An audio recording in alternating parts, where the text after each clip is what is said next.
Welcome back to consecutive day 1154 of a diary of a runpreneur. And today's episode, I want to talk to you about when running route planning goes wrong. So remember to give this a subscribe, share, like and follow, and comment, as the more people we get in front of, the more people we get, more money we raise on my fundraising mission to save the lives of children by attempting the ultimate ultra marathon. All the information about the challenge and how you can get involved is in the link in the comments below. Thank you as always, and let's get started.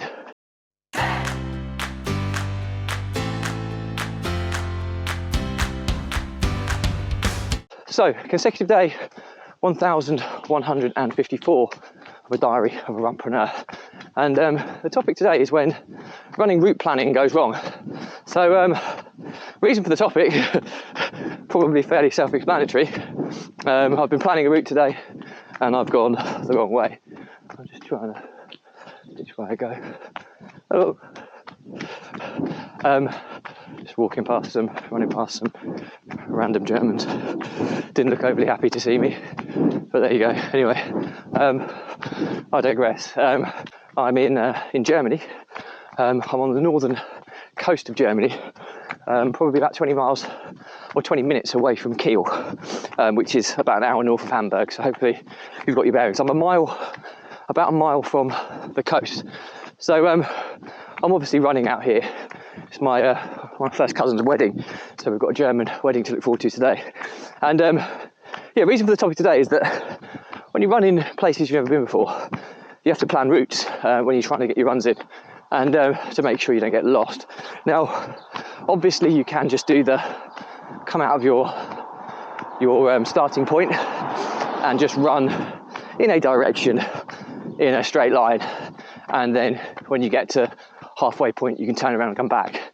That is probably the safest way to run when you're somewhere new, but I like to have loops and explore different areas, etc. So I always try and plan a few routes. Like I'm in some kind of village here I'm not familiar with, which is I wouldn't have seen had I've just done a straight out and back route. So I use the app Footpath to do my route planning, and it's a great app. You can find cycle paths and footpaths in pretty much any place in the world, and so I always plan my routes. The problem with an app like Footpath is that certain routes, which are definitely footpaths, you can usually walk through them, but they don't cater into the fact that the undergrowth can overgrow, or depending on times of the season, how muddy the route are, the terrain, all these types of things, which can make the route quite challenging, certainly to run.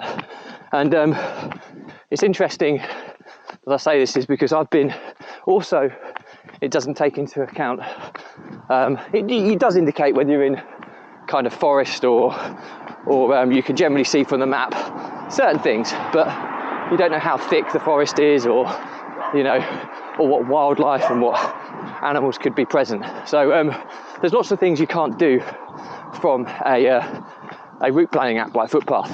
So quite often I find myself in tricky situations, and today was one of those where I was running through a farmer's field. Yes, there was a footpath, but there was kind of crops and stuff overgrowing it, so you can't probably see, but my legs are shredded today with brambles and kind of thick corn leaves and things that basically just cut your skin when you run through them. So I wasn't aware of that, so I had to try and run through that. There were stinging nettles. I was then deep into some kind of German wilderness in the forest, and although it was okay, very, very muddy, and I had no idea what type of wildlife I could be contending with. I mean, for all I know, there could be wild bears in there or something along those lines that could have been quite dangerous to run in. So these are things, again, that you don't generally find out when you're planning a route, and things to be aware of. So, my learnings from my diary today on these points is, what precautions can you take to ensure that you're safe when you run? Well, certainly in places new, first and foremost, a simple straight run in a single direction. Don't turn off the road anywhere, just keep on the same road and then turn back at halfway. It's probably the safest option that you have, but it's probably pretty boring. If you're using a running route planning app like Footpath, a good hack is when you select the cycle paths as a filter, they all show up in green. So if you stick to anything that's suitable for a cycle, it's going to be suitable for a runner. So that's a pretty cool hack. But occasionally you will go off the beaten track to try and connect two cycle paths or a route, and you might get a little bit adventurous.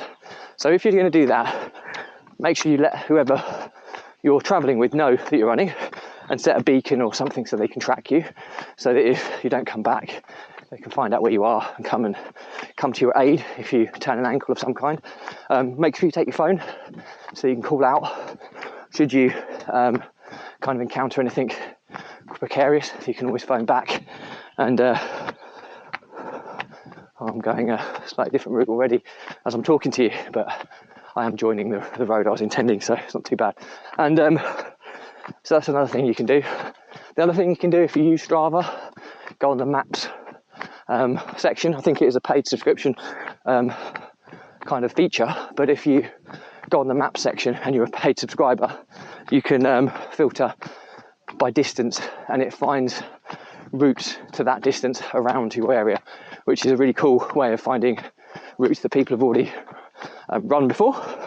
So that's often a good way of ensuring that it's safe. It also gives you an estimated time that the run will take and tells you the elevation details. Now, any running kind of route planning app will generally tell you the elevation, so you can factor that in as well, because you don't certainly want to be doing a 7 kilometre run on a flat is very different to a 7 kilometre run with 200 metres of elevation in it, for example. So bear these things in mind.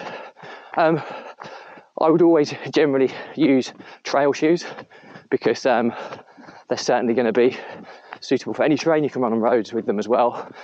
So always take trail shoes when you're going anywhere new, because you don't know what terrain you're going to encounter, rather than running shoes which would be very slippy underfoot in muddy conditions. And just take precautions. And if you're not 100% sure, just don't go. Or go to the gym and run on an indoor treadmill, something along those lines. Find a local gym, pay a couple of quid to get in there, and just do your run on an indoor treadmill. But most importantly, stay safe. There's been a few cases where people have been attacked or things on runs. You don't know the areas that you're travelling to that well, so always kind of take as many precautions as you can. Certainly, without being sexist, females would probably want to be very, very certain of their route before they go out.